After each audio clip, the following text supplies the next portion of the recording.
आरिफ जमाल है, उनकी हत्या हुई थी, जो कुतुब छपरा के रहने वाले हैं। हाल ही में उन्होंने चाउमीन का दुकान खोला था। एक्स अस्पताल डॉक्टर रामाजी चौधरी के सामने सभी इलाज एक छत के नीचे, हाईटेक सुविधा से लैस 24 घंटा इमरजेंसी सेवा। Skin and beauty care centre doctor मंजूर आलम, चर्म रोग, गुप्त रोग, कुष्ठ रोग एवं सौंदर्य संबंधित विशेषज्ञ। हमारे यहाँ लेजर से औरतों का मूंछ दाढ़ी का इलाज एवं चेहरे पर काला दाग, छाही, पिंपल, कील मुहां से संबंधित इलाज होता है।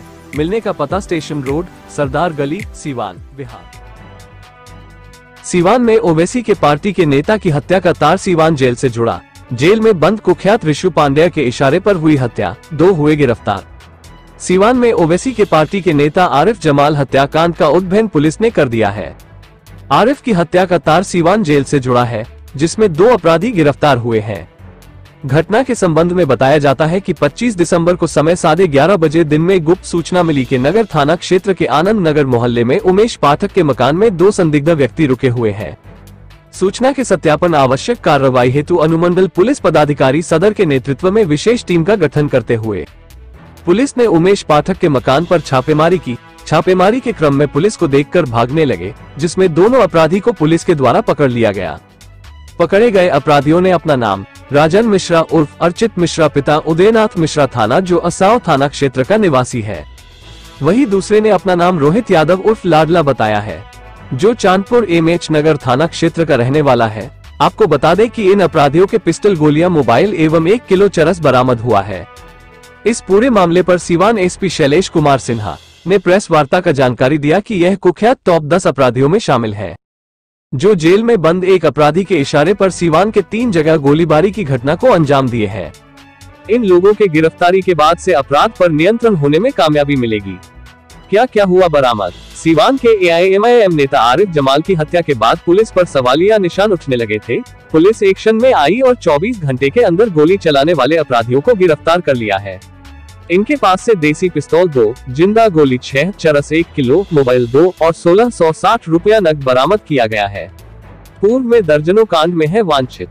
सीवान एआईएमआईएम नेता आरिफ जमाल की हत्या के बाद जिन 2 अपराधियों को पुलिस ने गिरफ्तार किया है, उनका नाम है राजन मिश्रा, उसे अर्चित मिश्रा जो आसाव थाना क्षेत्र के के निवासी है, और दूसरा रोहित यादव उर्फ लाडला जो चांदपुर थाना एमएच नगर का निवासी है। सीवान एसपी ने बताया कि इन लोगों पर पहले से भी दर्जनों आपराधिक मामले दर्ज है। बहुत से केस में यह वंचित भी थे। यही नहीं, पिछले 22 तारीख को सीवान ग्लास हाउस और एमएम कॉलोनी में एक घर पर भी इन्हीं लोगों ने गोलीबारी की घटना को अंजाम दिया है।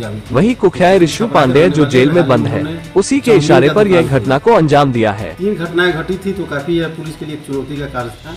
इसमें एसडीपीओ के नेतृत्व में एक टीम का गठन किया गया था, जिसमें हुसैनगंज थाना प्रभारी, टाउन थाना प्रभारी, सीआई मुफस्सिल और हमारे एसआईटी के जो प्रभारी हैं रणधीर, उनको रखा गया था, और सराय थाना प्रभारी। इन सब की टीम बनी थी और जो भी घटनास्थल था उसके पास के वीडियो फुटेज का गहराई से अध्ययन किया गया था, और उसके आधार पर और कल एक गुप्त सूचना के आधार पर इसमें 2 अपराधकर्मी की गिरफ्तारी की गई, जिनका नाम है राजन मिश्रा और रोहित यादव।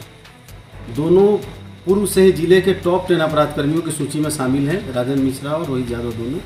और दोनों पर पूर्व से ही दर्जनों लूट और आर्म्स एक्ट के केस दर्ज है। गंभीर कांडों में पहले से वांछित हैं, फरार चल रहे हैं। इनकी गिरफ्तारी के बाद जो सीसीटीवी फुटेज देखा गया और जो इनसे पूछताछ की गई और जो साक्ष्य मिला, उसके आधार पर ये जो 3 घटनाक्रम अभी घटित हुई थी 3 दिनों, एक सप्ताह के अंदर शहर में 2 फायरिंग की घटना और आरिफ जमाल की हत्या, इन तीनों कांड में यही दोनों अपराधकर्मी शामिल थे।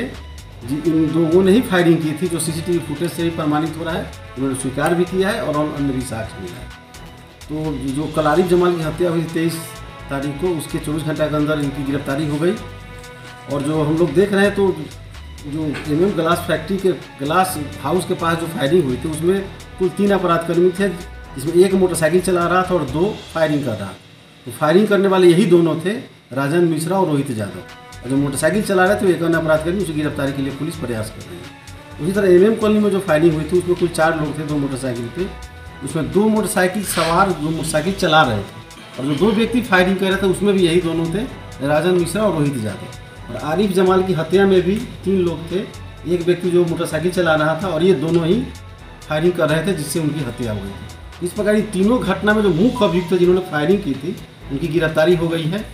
और उनकी गिरफ्तारी से इस तीनों कांडों का उद्भेदन के साथ साथ कई अन्य कांड जिसमें ये वांछित चल रहे थे और कांड लंबित था, उनका भी निष्पादन हो जाएगा। और उनकी गिरफ्तारी से एक बहुत बड़ी उपलब्धि पुलिस की हुई है और सारे कांडों का उद्भेदन हो गया और इससे बहुत ही अच्छा अपराध नियंत्रण में बहुत ही इसका अच्छा सर, आरिफ जमाल की हत्या क्यों हुई?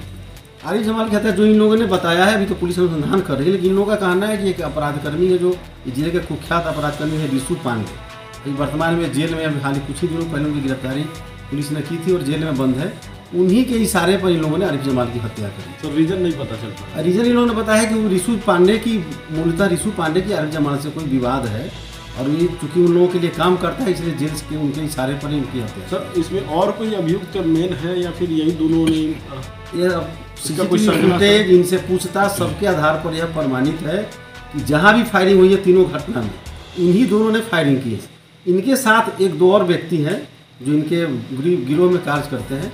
बस ये कुल 4 लोग हैं जो ये पूरे घटनाक्रम में शामिल है। तीनों घटना मैंने बताया है कि जेल में रिशु पांडे भी बंद है। इन लोगों ने स्वीकार भी किया है कि रिशु पांडे के ही इशारे पर इन्होंने आरिफ जमाल और दोनों जो सिवान ग्लास हाउस एवं कॉलोनी दोनों जगह फायरिंग भी रिशु पांडे के ही कहने पर। क्यों सर? मैं यही बता रहा हूँ ना कि उन लोगों ने बहुत सारी रंगदारी की बात नहीं, इन लोगों का कुछ आपसी विवाद है जो रिशु पांडे को रिमांड पर लेकर पूछताछ करने पे ज़्यादा स्पष्ट हो पाएगा। इन लोगों ने यही बताया है कि हम लोगों ने रिशु पांडे के कहने पे यह कार्य किया है। अब यह क्या मूल विवाद है और क्यों यह घटना हुई है, इसके लिए पुलिस रिशु पांडे को रिमांड पर लेकर पूछताछ करेगी। इन लोगों की गिरफ्तारी कहाँ से हुई सर? इनकी गिरफ्तारी टाउन थाना क्षेत्र से ही हुई। क्या क्या बरामद हुआ? इनके गिरफ्तारी से 2 पिस्टल, 6 गोली, 1 किलो चरस और 1660 रुपया, 2 मोबाइल। और जैसा कि आप देख रहे हैं, आप लोगों को मैंने प्रेस रिलीज भी दिया है। इन दर्जनों कांड दर्ज हैं दोनों पर, राजन मिश्रा पर भी और रोहित यादव पर भी। और दोनों जिले के टॉप 10 अपराधकर्मी जो पहले से सूची में शामिल है दोनों, तो जिले के 2 टॉप 10 अपराधकर्मी की भी गिरफ्तारी हो गई और इन सारे कांडों का इस पर 20 तारीख से लेके 24 तारीख के अंतर सर आधा दर्जन से ज़्यादा गोलीबारी लूट की घटना हो गई। आखिर नहीं, मैं बताना चाहूँगा 3 घटना तो मैंने आपको अभी बता दिया कि 3 घटना का जिक्र हो गया। जी सर। एक घटना आप साथ जिक्र कर रहे होंगे, मैरवा में जो गोली चली थी जिसमें लूट हुई नहीं थी, लूट के अटेम्प्ट के क्रम में गोली चली थी। उसमें एक गोली लगी थी किसी व्यक्ति को जो खतरे से बाहर है, उनका इलाज हो गया, वो घर पर भी आ गया। उस घटना में भी पुलिस ने चिन्हित कर लिया है और बहुत जल्द ही आपको इसी साल मैं उसका भी आपको प्रेस कॉन्फ्रेंस के माध्यम से उस घटना को उद्घाटन कर दूँगा। ये दूसरी घटना घटी। चौथी घटना आप बता रहे होंगे महाराजगंज की घटना। जी। तो महाराज की घटना मैंने पहले ही बताया है कि जिस तरह का वादी तरह तरह का बयान दे रहा है, जो भी पहले घटना घटी है और वो बता रहे थे कि 20 लाख रुपये कंधे पर लाद के जा रहे थे। उसी क्रम में कोई 3 अपराधकर्मी आए और हमसे बैग ले लिए, इन्होंने बैग दे दिया और चले गए। इनके बीच किसी तरह का कोई नोकझोंक कुछ नहीं हुआ। उस क्रम में भी पुलिस ने घटनास्थल के आसपास का CCTV फुटेज खंगाला है, उनका मोबाइल का लोकेशन लिया है। तो सारा करने के बाद जो वादी का बयान है और जो वहाँ पे साक्ष्य मिल रहा है, CCTV फुटेज हो या उनका